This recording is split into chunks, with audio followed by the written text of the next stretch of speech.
2월 달에 시작했나요? 1월. 달에 시작했어요. 거의 1년 가까이. 중간에 한두 번 쉰 것 같기도 하고 그런데, 이제 거의 1년 가까이 한 달에 한 2번씩 하면서 했던 게, 벌써 오늘 보니까 19번째인 것 같아요. 그래서 전체적으로 초기 불교부터 이제 대승불교, 오늘 선사상까지 오늘 드디어 마지막 시간인데요. 오늘 뭐 얘기를 하려면 굉장히 얘기가 많고 간단히 할 수도 있긴 한데, 오늘 좀 앞부분에 전체적인 역사적 사실에 관한 거는 빨리빨리 얘기를 하고 나가겠습니다. 얘기할 게 되게 또 하려면은 에피소드와 재밌는 얘기가 굉장히 많은데, 오늘 말씀드릴 거는 일단 이 선에 유래하고, 그 다음에 이제 우리 중국하고 한국에서 현재 참선하는 거는 주로 가나선을 위주로 하고, 또 남방불교에서 윗바사나를 하는데, 이게 넓은 의미에서 이게 다 선이라고 할 수 있어요. 그래서 그 특징의 차이점을 간단히 한번 보고요. 윗바사나 살펴보고, 그 다음에 중국 선종하고 한국의 선종이 어떻게 성립해서 올 현재까지 와 있는지, 그리고 이제 전체 불교사에서 선불교가 어떤 의의를 가지는지도 한번 보고, 이제 구체적으로 이제 선종에서 이제 달마 이후에 이제 오조 홍인대사를 거치면서 육조 해능이라고 이제 남종소에서 그러는데, 신수하고 해능이 어떻게 남종과 북종이 갈라지고, 그 다음에 남종이 주류가 되면서 이제 조사선하고 가나선이 이제 선종의 주된 수행법이 되고, 현재 한국의 조계종에서도 가나선을 주된 이제 수행법으로 하고 있습니다. 그래서 결국은 이 선사상의 핵심은 우리 중국하고 한국 선불교에서는 가장 중요한 수행 방법이 가나선이라고 할 수 있고, 가나선은 결국은 하두를 참고하는 방법인데, 그쪽으로 초점이 맞춰질 것 같습니다. 그래서 이제 선종하고 선사상, 선불교는 이제 5세기경에 시작한 이제 선종이 성립이 되면서 이제 독특한 이제 그런 특징을 이제 보여주고 지금까지 있는데, 원래 이 선이라는 말의 기원은 그 산스크리트 고기하고 빨리어, 산스크리트는 데아나라하고 빨리어는 자나, 그런데 이거를 한자로 음력을 한 거를 선나라고 음력을 해서 줄여서 그냥 선이라고 이렇게 번역을 했고, 영어로는 메디테이션이라는 말을 주로 쓰는데, 원래 이 말의 어원은 요가에서 기원을 했다 그래요. 그래서 인도 요가는 힌두교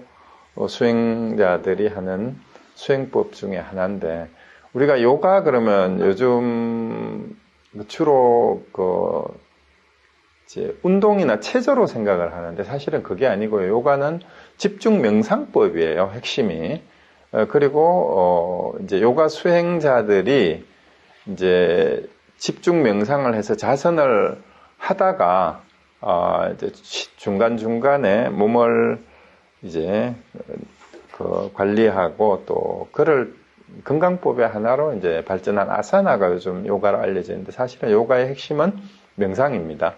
그리고 요가의 어원은 유즈라는 산스크리트에서 말에 멍에를 메워가지고 이제 말뚝에 매는 거를 얘기를 하는데, 그게 이제 말이 계속 이렇게 움직이잖아요. 그 움직이는 것을 날뛰지를 못하게 멍에를 매서 이제 엮듯이 우리 몸과 마음이 특히 잠시도 그냥 있지를 못해서 뭔가 이제 연결을 해야 되는데, 그래서 마음을 집중한다라는 말이 여기서 나왔고, 몸과 마음이 하나가 되도록 합의를 한다. 그리고 더 나아가서는 이제 힌두교에서는 개개인이 가지고 있는 아트만이 이제 우주의 큰 범하라 그러죠. 그게 브라만과 합의를 하는 것까지 이제 요가가 궁극적으로 이제 추구하는 수행인데, 사실은 이제 여기에서 이제 나오는 게 명상하고 집중이라는 말들이 이제 여기 연결돼서 많이 나왔고요. 이제 한자로는 뜻으로는 정려나 사유수라는 말로 의역을 했었어요. 그런데 이제 영어의 메디테이션을 가만히 영어 사전에 찾아보면 메디테이션이 명상, 사색 뭐 이런 식으로 번역이 돼 있어요. 그리고 사색을 다시 국어사전에 찾아보면 깊이 생각한다라는 그런 뜻인데, 어쨌든 이제 그 집중한다라는 의미에서 선정이라는 말도 같이 이렇게 쓰기도 합니다. 그런데 우리 이제 중국 선종이 성립되기 이전에 초기 불교에서부터 현재의 남방 불교의 선, 초기 불교의 선이라 그러면은 바로 위파사나 수행법의 핵심이라고 할 수가 있습니다. 그리고 사마타하고 위파사나는 원래 이제 다른 개념인데, 일반적으로 위파사나 수행을 할 때는 사마타와 위파사나 수행을 같이 한다라고 생각하면 됩니다. 그래서 이 부분은 빨리 하고 넘어가겠습니다. 그래서 사마타는 한자로 번역할 때는 지로 번역을 했고, 위파사나를 관으로 번역했어요. 사실은 이제 천태종에서도 천태지감법이라는 그 명상법이 있는데, 여기에 영향을 받은 것 같아요. 그래서 어쨌든 그친다라는 거는 산란한 마음을 가라앉히고 그치고 이 말입니다. 여러 가지. 그리고 집중을 한다라는 말하고 삼매를 얻기 위한 하나의 방법이 바로 사마타 수행이다라고 이렇게 할 수가 있고요. 관은 본다라는 뜻이에요. 관찰한다, 살핀다라는 뜻이니까 깊이 본다라는 뜻이죠. 그래서 이제 초기 불교에서 위파사나의 대상은, 또 목표는 무상과 고로, 무아를 살피는 것이 이제 위파사나를 통해서 이제 통찰을 하고, 또 그를 통해서 결국은 반야의 지혜를 얻는 방법이 이제 위파사나다라고 할 수가 있습니다. 그래서 실제로 위파사나를 하기 위해서는 사마타 수행이 같이 결합이 돼야 되고, 이제 중국에 와서도 지관 쌍순이, 정해 쌍순이, 쌍차 쌍존이 하는 말들이 다 이제 이 지하고 관을 함께 해야 된다라는 의미로 이해를 하시면 됩니다. 그리고 이제 사마타하고 위파사나를 하는 가운데, 특히 위파사나를 하기 위해서 우리가 흔히 마음 챙김을 확립한다, 이런 식으로 요즘 이제 말을 많이 쓰는데, 사티를 번역한 말인데, 원래는 한자말로는 연미라는 말로도 번역을 했고, 수이라는 말로도 번역을 했어요.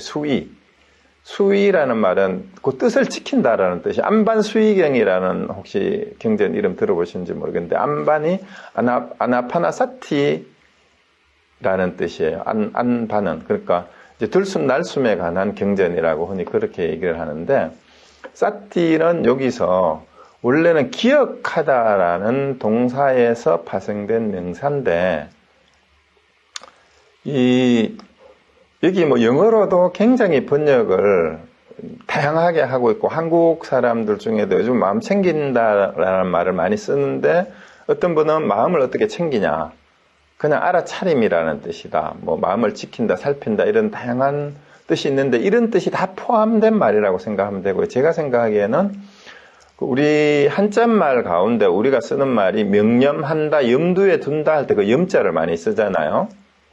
그때 그 염이라는 한자말의 의미를 잘 생각을 하면, 기억한다라는 말은 뭐냐 하면은, 우리가 단순히 요즘 말로 암기하듯이 메모리한다라는 그런 뜻이 아니고, 잠시도 놓치지 않는다라는 뜻이에요.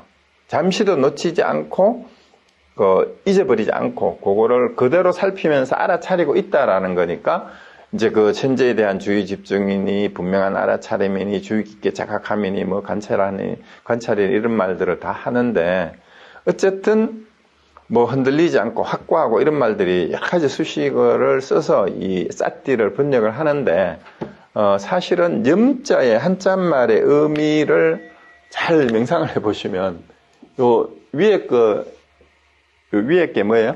지금이라는 뜻이잖아요. 밑에가 마음이고, 염은 지금 마음이라는 뜻이 지금 마음. 그러니까 지금 마음이란 말은 이 순간, 지금 매 순간에 그 마음을 놓치지 않는 걸 말하는 거예요. 그 마음을 알아차리는 거, 그게 염이에요. 그래서 위파사나를 하면서 관찰을 한다고 할 때는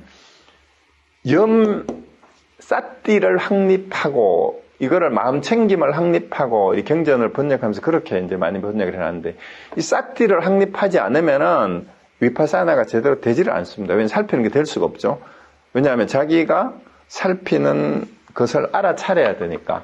그래서 이제 그 남방불교에서 주로 하는 수행이 위파사나 수행의 그 가장 고전이 되는 텍스트가 바로 이제 우리 니까야에 있는 대념처경으로 한자말로 번역을 했는데요. 이 대념처경에 그 위파사나 하는 방법 4가지가 나오는데 그걸 이제 사념처라고 하는데 신수신법, 신념처간, 수념처간, 심념처간, 법념처간이라고 해요. 그래서 우리가 알아차리는 수행법을 4가지로 분류를 해서 얘기하는데 경전을 보면은요. 몸에서 몸을 관찰하면서 머문다 이렇게 얘기를 해요. 그 다음에 느낌에서 느낌을 관찰하며 머문다. 마음에서 마음을 관찰하고 머문다.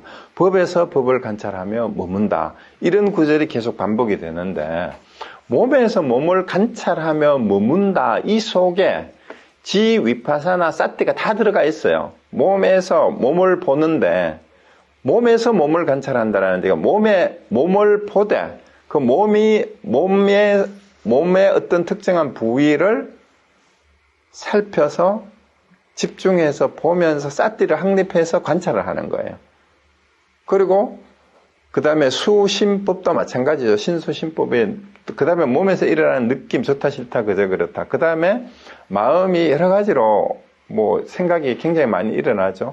그랬을 때 그 일어나는 것을 관찰을 놓치지 않고 그거를 관찰해서 머문다라는 의미가 지하고 관계가 돼요. 그 머무는 게 수이하고 사티하고도 관계가 되죠. 그걸 놓치지 않고 계속해서 그거를 알아차림을 끊어지지 않고 지속해서 한다라는 그 얘기예요. 그래서 다른 말로 하면 이게 깨어있음이에요. 깨어있음. 그래서 염자를 저는 번역할 때 차라리 깨어있음이나 알아차림으로 번역하는 게 더 좋은 것 같고 한자말의 염자의 쓰임새를 잘 생각을 해보면은 염이라는 말이 염두에 두고 명념하고 이럴 때처럼 한순간도 놓치지 않고 잊어버리지 않고 살피는 게 지속되는 것을 얘기를 해요.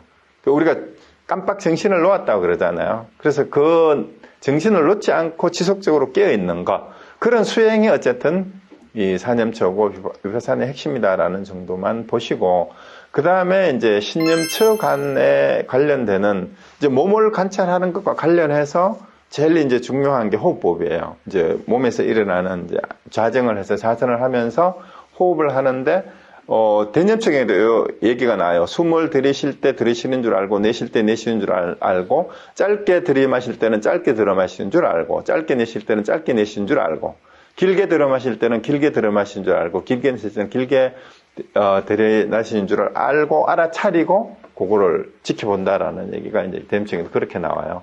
그리고 이제 수식가는 나중에 이제 이 경전에 근거해서 이제 이 알아차림을 이 수행하는 방법으로 개발된 거예요. 이게 그냥 호흡만을 이렇게 관찰하기가 쉽지가 않으니까 초보자들이 들어마실 때 이제 숫자를 이제 카운트를 하면서 들어마시면서 하나, 내쉬면서 하나, 또 들어마시면서 둘, 내쉬면서 둘, 이렇게 10가지 해서 거꾸로 다시 이렇게 내려오는 방법이 이제 숫자를 세면서 하는 수식관이고, 그 다음에 이제 그 밑에 따를 숫자를 쓰면 숫자를 카운트하지 않고 호흡이 들어오고 나가는 것만을 그대로 지켜보는 방법이에요. 그리고 이것이 이제 가장 초보적인 이제 그 관법에 해당되는 게 이제 수식관이고, 이거는 중국에 이 불교나 요가가 들어오기 전에도 중국의 도가나 아니면 우리 한국의 전통 수행법 가운데에도 우리 화랑도들이 수행했던 것도 이 수식관을 했어요. 호흡법이. 이제 단전호흡이나 이런 데서도 이런 게 다 있었었죠. 그리고 어쨌든 호흡을 지켜보고 몸의 움직임을 관찰하고 그 다음에 몸의 여러 부분, 요소에 대해서 관찰을 하고 그 다음에 부정관은 몸에 대한 애착이나 집착이 있는 경우에 이제 몸을 더러운 곳으로 보는 거예요. 우리 몸이 이제 피하고 똥오줌하고 고름이 다 이제 그걸로 꽉 차 있는 게 몸이니까 몸에 이렇게 집착할 필요가 없다라는 그런 얘기고. 그 다음에 이거는 자기 자신에 대해서도 그렇고 상대방에 대해서도 마찬가지예요. 어떤 육체적인 어떤 뭡니까? 이제 성적인 그런 부분이 있죠. 이성에게 너무 지나치게 그 육체적인 그런 데에 매혹이 돼가지고 마음을 산란하게 되는 경우가 있을 때 이제 이 부정관이나 혹은 백골관 혹은 시신관을 하는 거예요. 그 몸을 더럽거나 험한 것으로 보면서 이제 몸에 대한 애착을 내려놓도록 한다는 거죠. 저쪽에 남방의 어느 나라에 가면은 선방 앞에 타일랜드라 그랬나? 몇 년도 미스 타일랜드의 백골을 거기에 갖다 놓고 이제 수행자들이 지켜보게 한다는 그런 얘기가 있는데 그만큼 몸에 대한 애착이나 그런 미혹으로부터 이제 벗어나게 하는 방법인데 이게 이제 신년처관하고 관계해서 개발된 일종의 이제 관찰법이라고 할 수가 있습니다. 그리고 수념처관은 감각에 대해서 이제 육체와 정신의 감각을 있는 그대로 이제 좋다 싫다 고통과 즐거움 차고동 쾌불쾌 이런 걸 다 관찰하는 거고 신념처는 마음에 대해 관찰하는 거죠. 우리가 탐진치에 대한 이런 걸 알아차리는 거. 그 다음에 매 순간 이것이 내가 탐진치를 하는데 탐진치 하는 마음이라고 알아차림으로써 이것이 마음이다라는 자각을 확립을 한다라는 그 얘기예요. 그런 식으로 이제 신념처를 하고. 그 다음에 법념처가는 법에 대해서는 이제 법은 부처님의 가르침이 다 법이잖아요. 그죠? 그러니까 모든 법에 대해서, 이제 교리에 대해서 이 뜻을 관찰하는 게 법념처가 일단 해당이 되고, 그 다음에 현상에 대해서도 관찰하는 거 이게 해당이 돼요. 현상이 바로 육경의 현상이라고 볼 수 있으니까요. 육처도 현상, 오계, 육처 이런 게 다 현상이라고도 볼 수 있고, 그 다음에 이것이 또 부처님의 가르침에 대한 용어이기도 하잖아, 그죠? 그런 얘기에 대해서 다 관찰한다라는 얘기. 오계는 거기 수행의 5가지 장애를 얘기하는 거고. 어쨌든 법념처관하고 신수 신법이 다 이제 중복이 되는 게 많은데, 어쨌든 대상과 현상을 관찰하고 나중에는 이제 법이 아닌 진리 자체를 이제 관하기도 합니다. 그래서 깨달음 자체로서 법에 관한 법관, 이게 진리에 관한 관찰이에요. 이거는 자정분이 될 수가 없어요. 될 수밖에 없어요. 스스로 어느 것이 진리임을 살핀다는 걸, 진리임을 알아야만 진리를 살필 수가 있죠. 그래서 자정분을 통해서 다시 그 법관을 관하는 걸 정자정분이라고 하는데, 여기까지 가야 이제 제대로 된 위파사나가 될 수 있다라고 볼 수 있는데, 결국 위파사나를 통해서 핵심은 이 세계의 실상을 여실직연하는 거다라고 이렇게 이제 얘기가 할 수가 있고, 구체적으로는 이제 초기 불교의 이제 삼법인의 내용을 위파사나를 통해서 실제로 체득을 하는 거예요. 그리고 이제 그런 과정을 통해서 이제 주객이 이제 사라지고 나면 완전한 번뇌를 제거해서 아라한이 돼서 해탈에 이른다라는 방법이 초기 불교하고 남방 불교에서 하는 위파사나 방법이라고 할 수 있는데, 근데 이제 전에도 한번 말씀을 드렸지만 남방 불교 위파사나가 나라마다 다르고요. 또 같은 나라라도 센터가 우리 한국식으로 선언이죠. 수행 센터에 따라서 이 구체적인 방법이 우리 종파가 다르듯이 약간씩 다릅니다. 미얀마, 스리랑카, 타일랜드를 간다고 남방불교가 똑같은 위파사나를 하는 건 아니에요.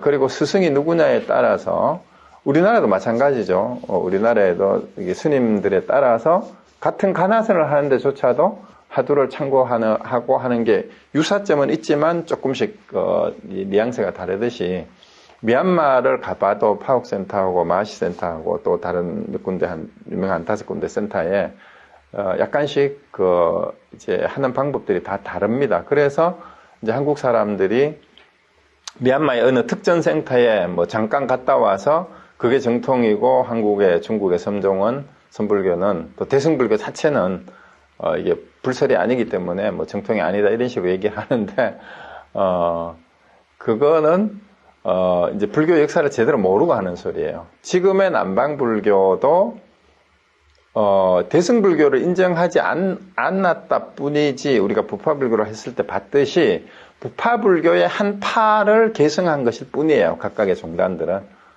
그래서 초기 불교의 그 위파사나 그대로가 아니라 이 센터마다 종파마다 다 약간씩 변형된 그런 방법으로 지도를 하고 있고, 심지어 호흡법도 뭐 어떤 스님은 배꼽을 관찰을 해야 된다고 그러고 어떤 스님은 코끝을 관찰해야 된다고 그러고 뭐 서로 그렇게 얘기를 하고 있어요. 그리고 이제 우리 중국의 가나선하고 비교해 봤을 때 가장 이제 위파사나에서 잘 이제 놓치기 쉬운 게 뭐냐 하면은 관찰을 하는데 관찰하는 놈이 누구인지를 놓치고 있다라고 흔히 평가를 합니다. 그래서 그러면은 이 얘기를 하면은 관찰하는 놈이 누구냐라고 했을 때 이 또 논쟁이 돼요. 그럼 그게 뭐 아트만을 말하는 거냐? 내가 없는데 관찰하는 놈이 어디 있느냐? 이런 식으로 또 이제 거꾸로 반격을 하는데 이거는 그렇지가 않아요.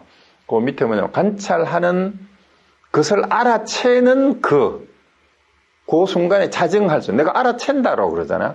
마음 챙김을 확립한다 그러는데 마음 챙립을 확립하는 그 주체가 있을 거 아니냐 이 말이죠. 근데 그 주체는 그 챙기고 알아차리고 관찰을 하는 대상하고 관계를 어떻게 설정할 거냐, 그 순간에. 그 순간에 관찰하는 자가 없으면 관찰하는 대상이 있을 수가 없죠.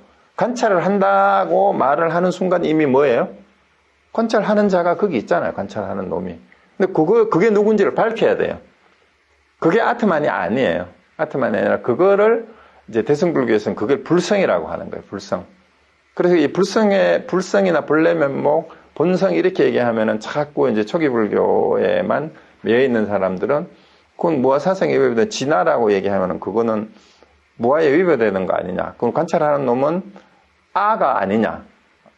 이렇게 얘기를 하는데 그게 아니라는 것을 수행을 해 보셔야 돼요. 그래서 그 아라는 것이 따로 아트만처럼 이렇게 따로 있다라는 그런 의미가 아니라 관찰할 때 관찰하는 놈이 거기 같이 있잖아요. 항상.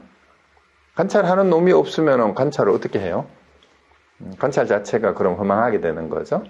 그 관찰하는 그것을 알고 관찰을 해야 주와 객이 어떻게 관계가 되고 주객이 원래 왜 둘이 아니고 또 주객이 본래 없다라는 말을 왜 하는지 무아라는 말이 어째서 나오는지를 관찰하는 놈을 알아야 무아를 오히려 알 수가 있다. 저는 오히려 그렇게 얘기를 하고 싶습니다. 그래서 어쨌든 제 위파사나에서는 그 얘기를 안 하고 있어요.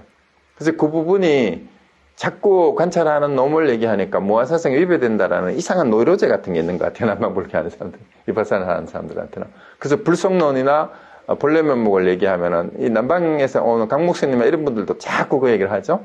어쨌든 그거는 제가 보기에는 불성이나 본성, 본래면목이 뭔지를 모르기 때문에 자꾸 그런 얘기를 한다. 저는 그렇게밖에 얘기할 수밖에 없어요. 그래서 이제 중국 불교에서는 어떤 것이 불성이냐, 어떤 것이 본성이냐, 어떤 것이 본래면목이냐, 어떤 것이 부모도 태어나기 이전에 너의 나의 본래면목이냐, 그것을 참고해서 밝혀라. 그걸 알아라. 라는 거죠. 그걸 모르고 하는 사람들의 얘기는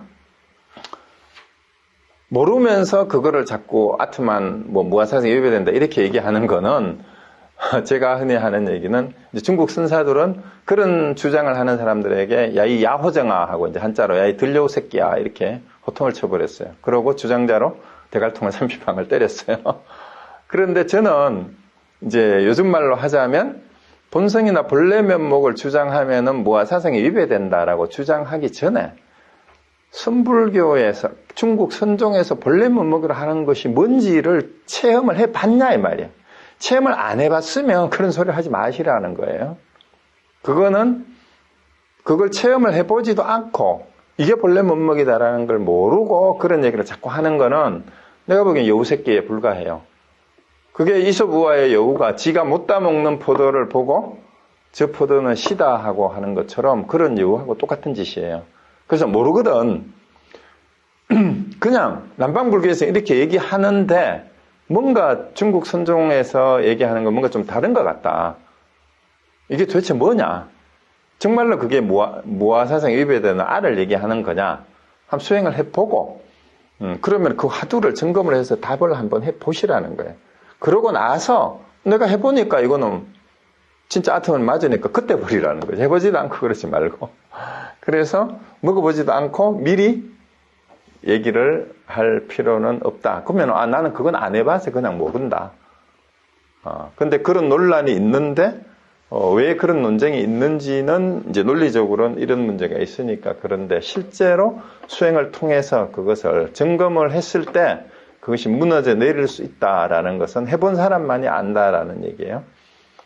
그 다음에 이제 이 선종의 기원은 이제 형식상 선종이 대두가 된 거는 이제 달마가 중국으로 와서 선법을 전하고 나중에 6조 이후에 사실상 선종이라는 공식적인 명칭을 쓴 거는 마저 도일에 와서예요. 마저 도일 거기까지 와서 이제 선종이라는 하나의 종파 의식이 생겼는데 그전에는 종파라는 말을 쓰지를 않았어요. 나중에 북정인이 남정인이 뭐 이런 얘기를 이제 그 나중에 붙인 거고요. 근데 어쨌든 중국 선종은 중국 선종뿐만이 아니라 모든 불교의 종파는 기원을 어디다가 둬요?